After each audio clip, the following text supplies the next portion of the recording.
আসসালামু আলাইকুম রহমতুল্লাহি ওবরাকাতুহ। আলহামদুলিল্লাহি ওয়াহদা ওয়াসসালাতু ওয়াসসালামু আলা মান লা নাবিয়্যা বা'দা ওয়া আলা আলিহি ওয়া সাহবিহি ওয়া মাওয়ালা। 4 নম্বর শর্ত সেটা হলো as-সিদক। সিদক মানে সত্যবাদিতা। আমি যে লা ইলাহা ইল্লাল্লাহর সাক্ষ্য দিছি, এটা সত্যবাদিতার সাথে সাক্ষ্য দিতে হবে।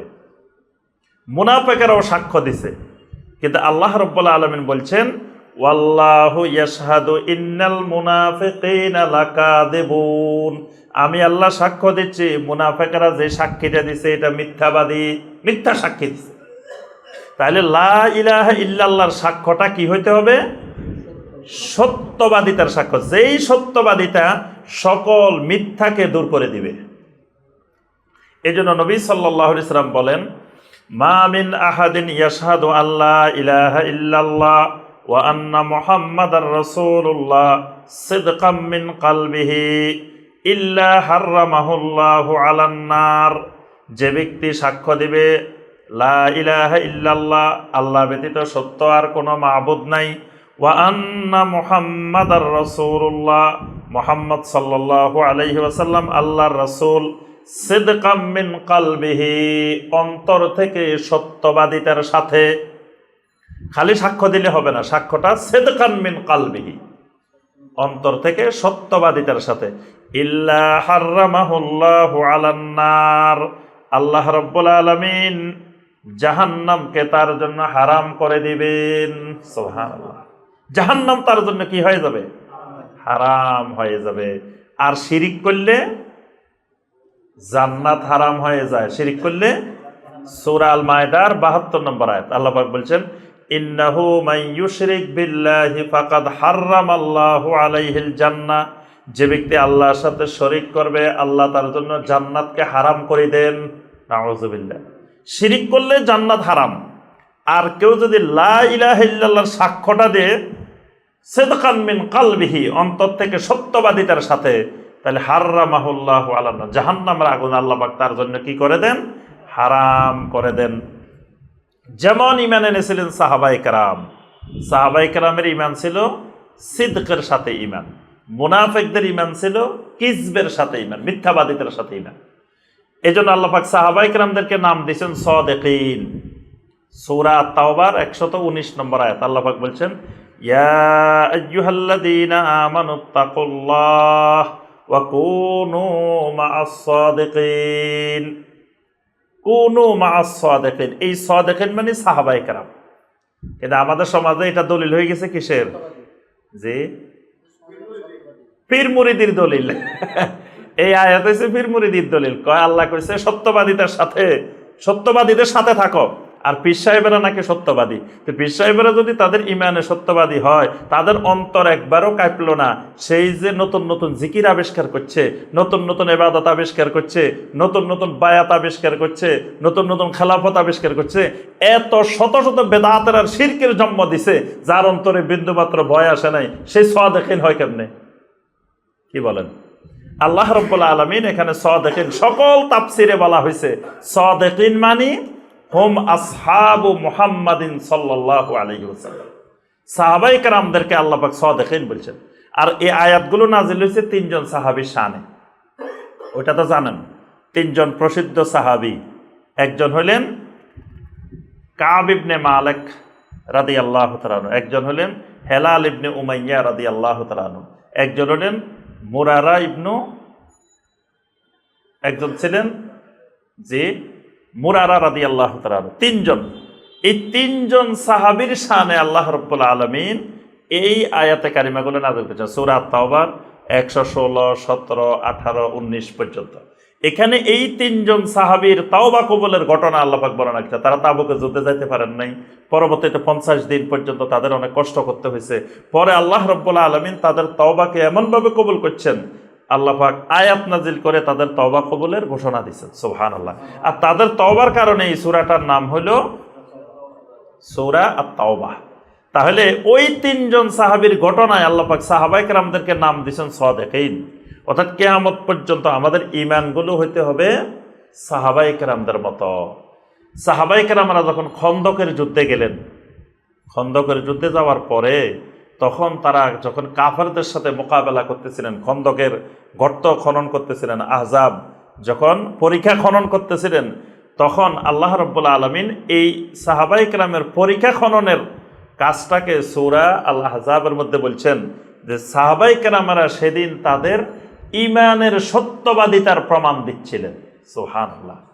মানে তাদের অন্তরে যে ঈমানটা ছিল সেই ঈমানটার সত্যবাদিতার প্রমাণ সেদিন সাহাবায়ে কেরাম দিচ্ছিলেন। তাহলে এই ঈমান আনার পরে ঈমানের ভিতরে সত্যবাদিতা থাকতে হবে। আমি যে ঈমান আনছি সত্যিকারের, আমার ঈমানের কর্মকাণ্ড, আমল, আখলাক সব ক্ষেত্রে আমার ঈমানের প্রতিফলন দেখা যাইতে হবে। দেখা গেলে বুঝতে হবে যে আমি যে কালেমা লা ইলাহা ইল্লাল্লাহ সাক্ষ্য দিছি এটা বাস্তবে ঠিক আছে, এটা সত্যবাদিতার সাথে আছে। আর না হয় মনে হবে আমি লা ইলাহা ইল্লাল্লাহর যে সাক্ষ্য দিছি এটা মিথ্যা সাক্ষ্য দিছি, এটা সত্য সাক্ষ্য নয়। 5 নম্বর যে শর্তটি সেটি হলো আল মাহাব্বাহ। মাহাব্বা মানে ভালোবাসা, মহব্বত। এমন মহব্বত, আল্লাহ রাব্বুল আলামিনের প্রতি এমন মহব্বত তৈরি হইতে হবে যেটা আল মুনাফিয়াতু লিল বুগদে ওয়াল কুরহে, সকল প্রকার অপছন্দ, ঘৃণাকে দূর করে দিবে। মানে আল্লাহ রাব্বুল আলামিনের কোনো হুকুমের প্রতি, কোনো বিধানের প্রতি সামান্য মাত্র কোনো অপছন্দ আসবে না, কোনো হিংসা বিদ্বেষ আসবে না। মানে আমার আল্লাহ যা বলবেন তা মানার জন্য প্রস্তুত হয়ে থাকতে হবে। কারণ আমার আল্লাহ ছাড়া, লা ইলাহা ইল্লাল্লাহ বলার পরে ওই ব্যক্তিটাকে আল্লাহ ছাড়া আর কেউ হুকুম করতে পারে না। ইনিল হুকমু ইল্লা লিল্লাহ, আল্লাহ পাক বলেন হুকুম দেওয়ার অধিকার আমি আল্লাহ ছাড়া আর কারো নাই। এরপর আল্লাহ পাক বলেন আলা লাহুল খালকু ওয়াল আমরু, সৃষ্টি যার, হুকুমও করবেন তিনি, হুকুমও চলবে তার, নির্দেশও চলবে তার। তাহলে হুকুম করবেন, নির্দেশ দিবেন একমাত্র তিনি।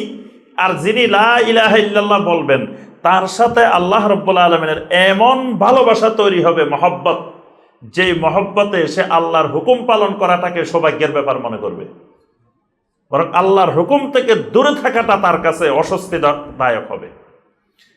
এটাকে বলা হয় আল মাহাব্বা। যেমন মুশরিকেরা তাদের যে বাতিল মাবুদ, ওই বাতিল মাবুদদেরকে তারা অন্তর থেকে ভালোবাসে, মহব্বত করে। এই জন্য ওই বাতিল মাবুদকে কেউ গালি দিলে তাদের মন খারাপ হয়ে যায়, ওই বাতিল মাবুদের উপরে কেউ আক্রমণ করলে মন খারাপ হয়ে যায়। তো এই জন্য যিনি লা ইলাহা ইল্লাল্লাহ বলবেন তিনি আল্লাহ রাব্বুল আলামিনের প্রতি এমন মহব্বত তৈরি হবে, তিনি আল্লাহর যত হুকুম পাবেন, বিধান পাবেন, সবগুলোকে মহব্বত করবেন। সাথে সাথে অন্য মানুষ যারা আল্লাহকে মহব্বত করে তাদেরকেও মহব্বত করবেন। কেন মহব্বত করবেন? যে এই লোকটা আমার আল্লাহর হুকুম মানে, এজন্য লোকটারে আমার মহব্বত করি। কিসের কারণে? আল্লাহর মহব্বতের কারণে। এই মহব্বতটা লা ইলাহা ইল্লাল্লাহর শর্ত। যদি কারো মধ্যে লা ইলাহা ইল্লাল্লাহর শর্তটা, এই মহব্বতটা তৈরি না হয়, আল্লাহকে যেমন ভালোবাসবে, জমিনে যারা আল্লাহর হুকুম মেনে চলে তাদেরকেও ভালোবাসবে। এটা হলো ঈমানের 5 নম্বর শর্ত। আল্লাহ পাক সূরা আল বাকারার 165 নম্বর আয়াতে বলছেন ওয়াল্লাযীনা আমানু আশাদ্দু হুব্বাল লিল্লাহ, যারা ঈমানদার তারা সবচাইতে বেশি মহব্বত করে, ভালোবাসে আল্লাহ রাব্বুল আলামিনকে। আল্লাহ রাসূল সাল্লাল্লাহু আলাইহি ওয়াসাল্লাম সবসময় দোয়া করতেন আল্লাহর কাছে, ওয়া আসআলুকা হুব্বাকা ওয়া হুব্বা মান ইউহিব্বুকা ওয়া হুব্বা আমালিন ইউকাররিবুনি ইলা হুব্বিকা। এটা তিরমিজির মধ্যেও এসেছে, মুসনাদ ইমাম আহমদেও এসেছে এই হাদিসটা, এবং এটা সহিহ হাদিস। নবী সাল্লাল্লাহু আলাইহি ওয়াসাল্লাম আল্লাহর কাছে সবসময় দোয়া করতেন, ওয়া আসআলুকা হুব্বাকা, আয় আল্লাহ আমি আপনার ভালোবাসা কামনা করি। ওয়া আসআলুকা হুব্বাকা, আল্লাহ আমি আপনার মহব্বত চাই, আমি আপনার ভালোবাসা চাই, মহব্বত চাই। ওয়া হুব্বা মান ইউহিব্বুকা, এবং ওই মানুষগুলোর ভালোবাসা যাদেরকে আপনি ভালোবাসেন, আপনি যাদেরকে ভালোবাসেন ওই মানুষগুলোর প্রতিও যেন আমি ভালোবাসতে পারি। ওয়া হুব্বা মান ইউহিব্বুকা, যারা আপনাকে, যে মানুষগুলো মহব্বত করে, ভালোবাসে, ওই মানুষগুলাকেও যেন আমি ভালোবাসতে পারি, এটাও আপনার কাছে চাই। ওয়া হুব্বা আমালিন ওই আমলগুলার ভালোবাসা চাই। ইউকাররিবুনি ইলা হুব্বিকা, যে আমলগুলা করলে আপনার মহব্বতের নিকটবর্তী হওয়া যায়, যে আমলগুলো করলে আপনার প্রতি মহব্বত বেড়ে যায়, ওই আমলগুলো আমাকে দেখাই দেন। সুবহানাল্লাহ। আরেকটি হাদিসে আল্লাহ রাসূল সাল্লাল্লাহু আলাইহি ওয়াসাল্লাম বলছেন, সালাসুম মান কুন্না ফীহি ওয়াজাদা বিহিন্না হালাওয়াতাল ঈমান, যে ব্যক্তির মধ্যে 3টা গুণ থাকবে সে ঈমানের স্বাদ পাবে, ঈমানের মজা পাবে। 1 নম্বর গুণ, মান কানাল্লাহু ওয়া রাসূলুহু আহাব্বা ইলাইহি মিম্মা সাওয়াহুমা, আল্লাহ এবং আল্লাহ রাসূল তার কাছে পৃথিবীর সব কিছুর চাইতে বেশি মহব্বতের হবে। ওয়া আন ইউহিব্বাল মারআ লা ইউহিব্বুহু ইল্লা লিল্লাহ, যখন কোনো মানুষকে ভালোবাসবে শুধু আল্লাহর জন্য ভালোবাসবে, আল্লাহর মহব্বতের কারণে সে ওই লোকটাকে ভালোবাসবে। ওয়া আন ইয়াকরাহা আন ইয়াউদা ফিল কুফরি বা'দা আন আনকাযাহুল্লাহু মিনহু কামা ইয়াকরাহু আন ইউকযাফা ফিন নার, ঈমান আনার পরে আল্লাহ রাব্বুল আলামিন তাকে ঈমান আনার পরে যেমন জাহান্নাম থেকে রক্ষা করছেন, সেই জাহান্নামে যাওয়াটাকে যেমন অপছন্দ করবে, তেমনিভাবে কুফরি করাটাকেও অপছন্দ করবে। কুফরির প্রতি তার ঘৃণা বিদ্বেষ এমন তৈরি হবে, সে যেমন জাহান্নামে যাওয়াকে অপছন্দ করে, তাহলে সে এই লোকটাই ঈমানের স্বাদ পাবে, ঈমানের মজা পাবে। কয়টা গেছে? 5টা মনে আছে? দেখে বলেন দেখি 5টা। 1 নম্বরে এলেম, 2 নম্বরে ইয়াকিন, 3 নম্বরে ইখলাস, 4 নম্বরে জি সত্যবাদিতা, 5 নম্বরে মহব্বত। মাশাআল্লাহ, এই 5টা গেছে। আর 3টা, 6 নম্বর হলো আল ইনকিয়াদ। 6 নম্বর হলো আল ইনকিয়াদ। ইনকিয়াদ মানে হুয়াল ইসতিসলাম ওয়াত তাওয়াইয়া ওয়াল ইমতিসাল লিআমরিল্লাহি সুবহানাহু ওয়া তাআলা, অর্থাৎ আল্লাহর কাছে এমনভাবে আত্মসমর্পণ করা, এমন আনুগত্য করা, সে খালি আল্লাহর হুকুমের অপেক্ষা করে কি পালন করবে এটা খুঁজতে থাকে। মানে লা ইলাহা ইল্লাল্লাহ বলার পরে আল্লাহ রাব্বুল আলামিনের হুকুম মানার জন্য নিজেকে সার্বক্ষণিক রেডি করে রাখে। এটার নাম হলো আল ইনকিয়াদ, এটার নাম হলো আল ইনকিয়াদ। এটা আল মুনাফি লিত্তারকে, এমন আল্লাহর আনুগত্য তার ভিতরে থাকতে হবে, এটা এতাআতের চেয়ে আরো গভীর ইনকিয়াদ, যেটা আল্লাহর কোনো হুকুম বর্জন করতে পারে এই চিন্তা তার মাথায় আসবে না। যেমন ফেরেশতারা লা ইয়াসুনাল্লাহা মা আমারাহুম, আল্লাহ পাক কোনো নির্দেশ দিলে আল্লাহর হুকুম অমান্য করতে হয় বা অমান্য করা যায়, এটাও ফেরেশতারা জানে না। মানে আল্লাহর কোনো হুকুম অমান্য করতে পারে আল্লাহর মাখলুক, এটা ফেরেশতারা জানে না। আল্লাহ রাব্বুল আলামিন যা হুকুম করেন তাই তারা পালন করেন। ওয়া ইয়াফআলুনা মা ইউমারুন, যা নির্দেশ দেওয়া হয় তাই পালন করে। লা ইলাহা ইল্লাল্লাহ বলার পরে ওই লা ইলাহা ইল্লাল্লাহ বলার লোকটা আল্লাহর হুকুম মানার জন্য এমনভাবে রেডি হবে, আল্লাহর হুকুম মানা যায় না এই কল্পনাও তার ভিতর আসবে না। এটার নাম হলো আল ইনকিয়াদ। আল্লাহ রাব্বুল আলামিন কোরআনে কারিমে সূরা আজ-জুমারের 54 নম্বর আয়াতে বলছেন, ওয়া আনিবু ইলা রাব্বিকুম ওয়া আসলিমু লাহ, ও আমার বান্দারা তোমাদের রবের দিকে পরিপূর্ণভাবে আত্মসমর্পণ করো, পরিপূর্ণরূপে ফিরে আসো। ওয়া আসলিমু লাহু, রবের হুকুমের সামনে মাথা নোয়ায় দাও। আনিবু ইলা রাব্বিকুম ওয়া আসলিমু লাহু, অর্থাৎ লা ইলাহা ইল্লাল্লাহ বলার পরে আল্লাহ রাব্বুল আলামিনের হুকুমের সামনে নিজেকে আত্মসমর্পণ করে দিতে হবে, না হয় লা ইলাহা ইল্লাল্লাহ বলার দ্বারা জান্নাতি হওয়া যাবে না। 7 নম্বর শর্ত যেটা, সেটা হলো আল কাবুল। আল কাবুল আল মুনাফি লিররাদ। কবুল মানে তো আমরা বুঝি আল্লাহ রাব্বুল আলামিনের পক্ষ থেকে যা হুকুম আসবে সব কি করবে, নিবে, কবুল। শুনবে, সামি'না ওয়া আতা'না, শুনবে আর মানবে, শুনবে আর মানবে, কোনো কিছু নো করবে না। সব আল্লাহর হুকুম যেটা কোরআনে কারিমে পাবে বা নবী সাল্লাল্লাহু আলাইহি ওয়াসাল্লামের সহিহ হাদিসে পাবে, সেটা কি করবে, মানবে। আর প্রত্যাখ্যান করার এই চিন্তা তার থেকে দূরীভূত হয়ে যাবে। এটাকে বলা হয় কবুল। কোরআনে কারিমে আল্লাহ রাব্বুল আলামিন বলছেন কাফেরদের বৈশিষ্ট্য হলো ইন্নাহুম কানু ইযা কিলা লাহুম লা ইলাহা ইল্লাল্লাহু ইস্তাকবিরুন। আল্লাহ পাক সূরা সাফফাতের 35 এবং 36 নম্বর আয়াতে বলেন যে কাফেরদেরকে যখন বলা হয় যে লা ইলাহা ইল্লাল্লাহ, তখন ইস্তাকবিরুন, তখন তারা অহংকার প্রদর্শন করে, বলে ওয়ায়াকুলুনা আইন্না লাতারিকু আলিহাতিনা লিশাইরিন মাজনুন, আর একজন পাগল কবির কথায় আমরা আমাদের মাবুদদেরকে ছেড়ে দিব। তাই একজন ইমানদার যখন লা ইলাহা ইল্লাল্লাহ বলবে, তখন সে আল্লাহ রাব্বুল আলামিনের যত হুকুম পাবে, যত নির্দেশ পাবে, সব কবুল করে নিবে। 8 নম্বর শর্ত যেটা, সেটি হলো আল কুফর বিমা ইউবাদু মিন দুনিল্লাহ। আল্লাহ ছাড়া জমিনে যত বাতিল মাবুদ আছে, সমস্ত বাতিল মাবুদকে প্রত্যাখ্যান করতে হবে, অস্বীকার করতে হবে। আল্লাহকেও মানে, আবার আল্লাহ ছাড়া যত বাতিল মাবুদ আছে এদের সাথেও সম্পর্ক রাখে, তাহলে ঈমান হবে না, লা ইলাহা ইল্লাল্লাহ বলা হবে না। এজন্য ওই সূরা আল বাকারা 256 নম্বর আয়াতে আল্লাহ পাক বলেন ফামান ইয়াকফুর বিত-তাগুত ওয়া ইউমিন বিল্লাহ, তাগুতের প্রতি কুফরি করে আল্লাহর প্রতি ঈমান আনে, ফাকাদ ইসতামসাকা বিল উরওয়াতিল ওয়াসকা, এই লোকটাই লা ইলাহা ইল্লাল্লাহকে শক্ত করে ধরছে। উরওয়াতুল ওয়াসকা মানে লা ইলাহা ইল্লাল্লাহ। তা লা ইলাহা ইল্লাল্লাহকে শক্ত করে কারা ধরছে? যারা তাগুতকে অস্বীকার করে, তাগুতের প্রতি কুফরি করে, একমাত্র আল্লাহর উপরে ঈমান আনে। তাহলে এটা গুরুত্বপূর্ণ একটা শর্ত যে আল্লাহর উপরে ঈমান আনার সাথে সাথে সমস্ত বাতিল মাবুদের প্রতি অস্বীকার, কুফরি করতে হবে।